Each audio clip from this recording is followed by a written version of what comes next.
Bonsoir à tous, aujourd'hui nous refaisons un point sur la paire USD CAD que j'avais traité le 8 octobre précédent et je m'étais bien planté. Alors voici comment ça se présente. Donc je suis en journalier et la bougie en question est ici et j'avais plutôt un avis baissier. Alors j'explique rapidement pourquoi, hein, pour quand même qu'on comprenne.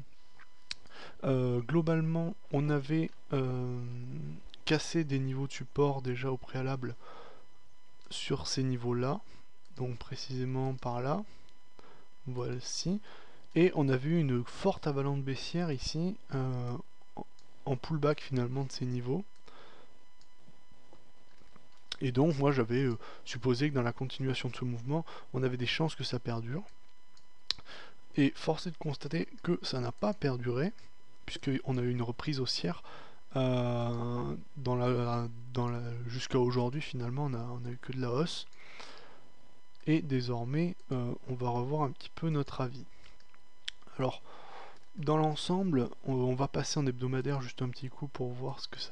pardon, là je suis passé en mensuel, hebdo, voilà. Donc dans l'ensemble là toujours une paire assez chaotique avec un biais baissier, enfin même pas, non, c'est très très chaotique, surtout depuis la crise, depuis 2007 on a vraiment un peu n'importe quoi, mais surtout du range finalement. Du coup ça part dans tous les sens et ça va pas chercher vraiment toujours les plus hauts du range, les plus bas du range. C'est pas facile à trader l'USD-CAD en ce moment. Ça n'a jamais été une paire très très simple, mais on a beaucoup d'allers-retours pas très bien mesurés, donc c'est pour ça que je pense que je risque d'avoir un biais neutre, hein, parce que dans la mesure actuelle on n'a pas... Enfin, je vais être potentiellement aussi à court terme, alors voici pourquoi, on va repasser en journalier. Pourquoi? Parce qu'on est passé au-dessus des plus hauts, mais c'est pas... Disons que c'est un avis très factuel, mais sans grande importance. C'est-à-dire que je n'arrive pas à déceler un scénario très clair sur la paire. Alors au préalable, on avait déjà une droite de tendance ici, enfin une sorte de tendance globalement qu'on pouvait dessiner comme ça, qui a été cassée. Mais là, on voit quand même qu'il y a une forte période un petit peu de latence autour de laquelle il n'y a rien eu. Par contre, là où on a une figure plus intéressante, c'est ici. Pardon, alors je pense que je me suis trompé de couleur, voilà, c'est bon. Là, on a une ETE renversée, avec des objectifs théoriques, si on est optimiste, hein, bien sûr, parce que là, je prends le plus haut. Voilà, des objectifs théoriques qui iraient jusqu'à 1,050... 1,015, pardon, 1,015. Donc le TE, je la matérialise rapidement. Ici, on a une épaule en dessous, la tête, et la seconde épaule. Je rappelle que pour une TE renversée, l'oblique peut être baissière. Enfin, la ligne de coup, vous voyez, peut être baissière. Le mieux, c'est qu'elle soit plate, elle peut être baissière. Et pour une ETE classique, la droite peut être haussière, mais pas dans l'autre sens, hein. Là, si la droite était haussière, on ne parlerait pas de TE renversée. Là, on peut le dire, on peut l'affirmer, la figure est valide. Donc pour l'instant, on est passé au-dessus. Alors on peut avoir une reprise, une petite phase de latence encore, je dirais d'hésitation, hein, parce que c'est ce qui est marqué sur cette période. Vous voyez, les mèches sont très très grandes un peu partout, on a énormément de volatilité. C'est pour ça que le trading, à mon avis, à l'heure actuelle est déconseillé sur la paire USD-CAD, surtout avec la bougie, la dernière bougie qu'on a eue là le 2 novembre, qui est vraiment fait du n'importe quoi. C'est difficile de rentrer désormais sur la paire USD-CAD maintenant, dans la mesure où on a une volatilité telle.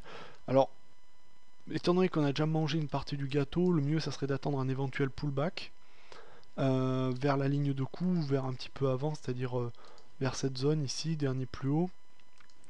Un pullback vers ce niveau, donc un scénario comme ça.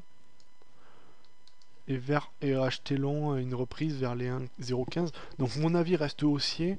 À très court terme, je sais pas du tout. Je peux pas vous dire si demain ça va repartir à la hausse, si ça va repartir à la baisse. On en sait. Pour moi, là, on n'a pas assez d'éléments pour le donner. Par contre, la figure qu'on a dessinée précédemment m'amène plutôt à aller vers un scénario haussier jusqu'à 1,015 à peu près. Voilà, donc là c'est une analyse très factuelle, j'ai pas de scénario d'ensemble dans la mesure où l'ensemble est assez chaotique. J'ai juste un scénario de figure chartiste très clair ici, dessiné par cette ETO renversée. Après le problème c'est qu'ici sur la période les plus bas plus haut ont un effet assez pas très clair finalement. Des fois il y a des supports qui ont l'air très très solides, des résistances très très solides qui ne le sont pas du tout, ou qui quand elles sont testées ne sont même pas testées finalement, elles sont traversées ou carrément ignorées. Et d'autres fois, on a des petits supports, des petites résistances qui repoussent vigoureusement les cours. Donc c'est très difficile de trader aujourd'hui sur l'USD-CAD à mon avis. Donc ce que j'ai donné ici, c'est d'attendre une continuation du pullback et un long sur le plus bas. Après, il faut nécessairement trader, que vous voyez de toute façon, je pense que si on utilise un indicateur pour montrer la volatilité des cours à chaque bougie, enfin montrer globalement la- les plus hauts, les variations plus haut plus bas vis-à-vis de la taille des corps, on remarque quand même qu'on a une volatilité en hebdomadaire, enfin une volatilité journalière en séance qui est très très forte, hein. Vous voyez, il n'y a pas de bougie où on n'a pas de mèche, quoi, hein. C'est vraiment toujours des mèches qui sont aussi grandes. Si on cumule l'une et l'autre, on arrive quasiment toujours à des mèches plus grandes que les corps. Donc ça signifie quoi? Ça signifie que forcément, eh bien, ça va déborder d'un côté et de l'autre.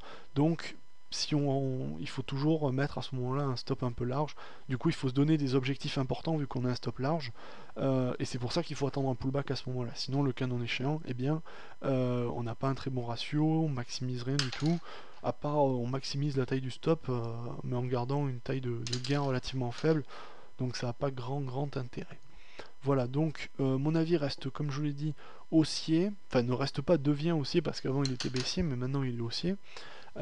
Haussier jusqu'à 1,015, mais une potentielle incertitude, phase d'incertitude encore entre le cours actuel et 0,98 à peu près, je dirais.